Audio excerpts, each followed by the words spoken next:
महाराज जी, मेरा प्रश्न ये है कि मुझे ज्ञान है कि मेरे गुरुदेव भगवत प्राप्त महापुरुष हैं। यदि हम और किसी संत के पास दर्शन करने जाते हैं तो क्या ये गुरु निष्ठा में बाधक है? गुरु सोई जो संत सेवावे, हरिराम व्यास जी। गुरु सोई जो संत सेवावे और साधु सोई जो विषय छुड़ावे। इस बात को समझो। कभी गुरुदेव ऐसी शिक्षा नहीं दे सकते कि किसी संत से दर्शन संभाषण करना नहीं तो फिर हमारी गुरु निष्ठा में फर्क पड़ जाएगा, ऐसा तो नहीं। गुरुदेव तो यही शिक्षा, सब संतों को प्रणाम करो, सब संतों में भगवत बुद्धि रखो, अवसर मिले तो सब संतों की चरण रज उच्छिष्टामृत ग्रहण करो, तभी जाकर के गुरु कृपा का अनुभव होता है। कभी ऐसा नहीं सोचना चाहिए कि अगर हम किसी और संत के दर्शन करने गए और संत के पास बैठे तो हमारी गुरु निष्ठा में फर्क पड़ जाएगा। सबे संत गुरुदेव हैं, व्यासे ही आप प्रतीति। हाँ, जब आप सब संतों के प्रति भगवत भाव रखोगे तो गुरु जी बहुत प्रसन्न हो जाएंगे। एक भक्तमाल जी में चरित्र आता है जो पूज्य श्री नाभादास स्वामी जी ने लिखा है।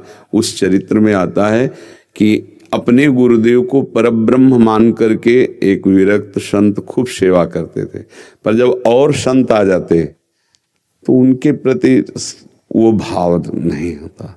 तो उनके गुरु जी को इस बात की चुभन रहती थी कि जैसा ये हमसे प्रेम करते हैं वैसा गुरुदेव के भाव से सब संतों से क्यों नहीं करते, क्योंकि सब संत भगवान के निज स्वरूप है, उसमें अंतर थोड़ी। संत सब वैष्णव जन जितने भी किसी भी संप्रदाय के हो वो सब भगवत स्वरूप है। यही शिक्षा तो हम गुरुदेव को कृपा साक्षी मान करके ग्रहण करते हैं। अखंड मंडलाकारम व्याप्तमेन चराचरम। गुरुदेव क्या है? सब संतों के सबके हृदय में बैठे हुए। अखंड मंडलाकारम व्याप्तम एन चराचरम तत्पदम दर्शितम एन तस्मै श्री गुरुवे नमः। तो भिक्षा लेने जा रहे थे शिष्य, तो उनका बेटा मैं कुछ कहना चाहता था, पर जाओ भिक्षा लेकर के आओगे फिर बात। तो वो 10-15 दिन में अन्न भिक्षा करके आते थे और कई महीने चलती थी ऐसी भिक्षा करने जाते। तो जब लौट के आए तो देखा आश्रम में भीड़ लगी हुई। तो उन्होंने पूछा क्या बात हुई? उनका आपके गुरुजी पधार गए। तो उनका ऐसा कैसे हो सकता है? गुरुदेव भगवान ने कहा था कि आप लौट के आओगे तो हम आपको बताएंगे कुछ। वो कुछ आदेश करना चाहते थे। तो उनका आप तो पधार, बोले ऐसा नहीं हो सकता। नजदीक गए और चरणों में प्रणाम किया, निष्ठा पूर्वक का गुरुदेव मैं आपको साक्षात परब्रह्म मानता हूं। आपने कहा था कि लौट के आओगे तो बताएंगे, तो आप पधार कैसे सकते हो? उठ के बैठ गए। उसमें चरित्र में निष्ठा में बहुत बड़ी था। उठ के बैठ गए और कहा कि बेटा मैं ये कहना चाहता था कि गुरुदेव के समान ही सब संतों का सम्मान करना चाहिए। तो उनका गुरुजी अब आपको 1 साल रुकना पड़ेगा। 1 साल हम संत सेवा करेंगे, जब आपको ये दिखाई दे कि सब संतों के प्रति गुरुदेव जैसा भाव है तो फिर आप अंतर ध्यान हो जाना। कौन गुरु ये सिखाएगा कि संतों के पास जाने से गुरु निष्ठा में फर्क पड़ जाएगा या गुरु अपराध बन जाएगा? नहीं। अब एक बात ध्यान रखनी, संतों के पास जाना है, उनकी सेवा करनी है, उनकी बात सुननी है, पर उपासना अपने गुरुदेव की दी हुई करनी है। उसमें फर्क नहीं पड़ना चाहिए। अगर उसमें फर्क पड़ा तो फिर तुम सच्चे सेवक नहीं हो। हम जाएंगे, संतों की सेवा करेंगे, संतों के सत्संग सुनेंगे, लेकिन मंत्र उपासना अपने गुरुदेव की जपेंगे। जो हमें गुरुदेव उपासना दिए उस पर कोई फर्क नहीं पड़ने देंगे। सत्संग सुनेंगे, भगवान की चर्चा सुनेंगे, संतों के दर्शन करेंगे, उनको प्रणाम करेंगे, उनकी सेवा करेंगे, पर उपासना अपने गुरुदेव के अनुसार तो बात चलती है नहीं। हाँ, उपासना में फर्क नहीं पड़ना चाहिए। महर्षि, अगर कोई संत भगवान कोई आज्ञा देते हैं कि ये वाला पाठ करो या ऐसी पद्धति से चलो जल्दी प्रिया, हाँ, तो हम अपने गुरुदेव से निवेदन करेंगे, फिर वो इस विषय में क्या कहते हैं फिर देखेंगे। सीधी बात कहनी चाहिए।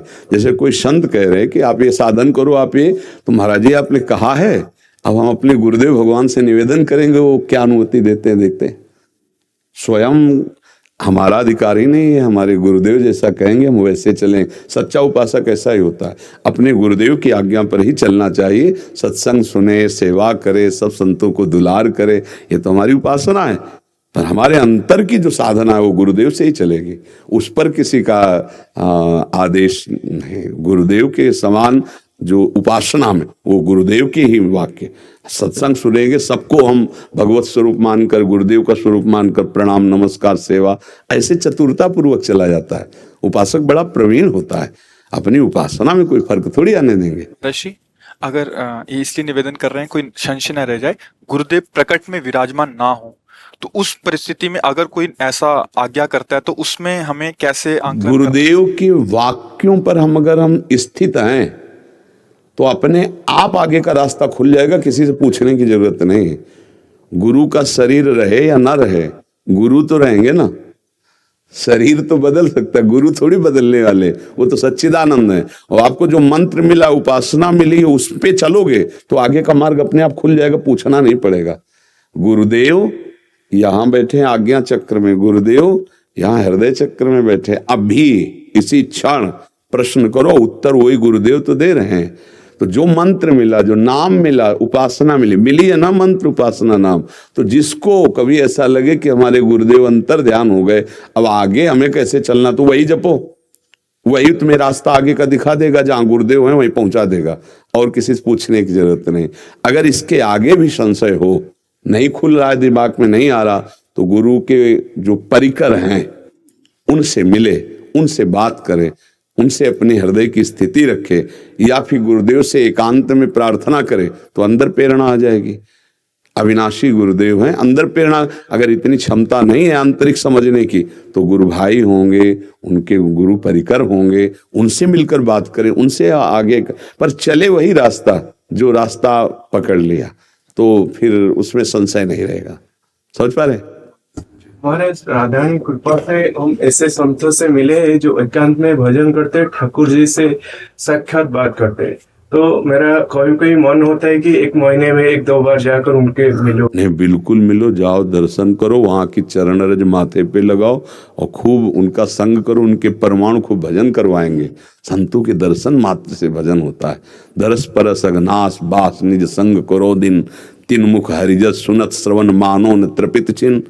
अगर हम संतों का दर्शन संभाषण स्पर्श प्राप्त करते तो भजन तो बढ़ेगा ही, और प्रभु से प्रेम होने लगेगा, सीधे प्रेम हो। तात स्वर्ग अपवर्ग सुख धरी तुला एक अंग, तूल न ताहि सकल मिल, जो सुख लव सत्संग। क्षण मात्र के भगवत प्रेमी महात्मा के दर्शन से प्रेम जागृत हो जाता है, जो अत्यंत दुर्लभ है। उसकी समानता ना स्वर्ग से ना मोक्ष से की जा सकती है। ये तो जाना चाहिए बच्चा, और दर्शन करना चाहिए। ठीक है जी।